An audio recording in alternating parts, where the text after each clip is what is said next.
বিদ্যমান কর্মীদের 15% ছাঁটাইয়ের কথা জানিয়েছে মার্কিন প্রযুক্তি কোম্পানি ইন্টেল। এর ফলে কোম্পানি থেকে 15,000-এর বেশি কর্মসংস্থানের সুযোগ কমবে। মূলত অর্থনৈতিক স্থিতিশীলতা ফিরিয়ে আনার জন্য $1,000 কোটি ব্যয় কমানোর লক্ষ্যে এই উদ্যোগ নিতে যাচ্ছে কোম্পানিটি। দ্বিতীয় প্রান্তিকের আয় প্রতিবেদন অনুযায়ী ইন্টেলের লোকসান হয়েছে $160 কোটি, যেখানে 2023 সালের একই সময় কোম্পানি $150 কোটি আয় করেছিল।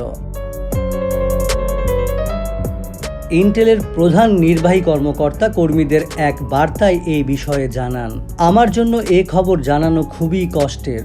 যাদের জানাচ্ছি তাদের এটি পড়া বা শোনা আরও কষ্টদায়ক হবে। ইন্টেলের জন্য এটি কষ্টকর, কেননা কোম্পানির ইতিহাসে বড় ধরনের পরিবর্তন আসতে যাচ্ছে। কর্মসংস্থানের সুযোগ কমানোর পাশাপাশি ইন্টেলে পণ্য ও ফাউন্ড্রির জন্য আলাদা আর্থিক প্রতিবেদন তৈরি করা হবে। বছরের দ্বিতীয় প্রান্তিকে ইন্টেল ফাউন্ড্রি $280 কোটি লোকসান করেছে, যেখানে আগের বছরের একই সময় লোকসানের পরিমাণ ছিল $180 কোটি।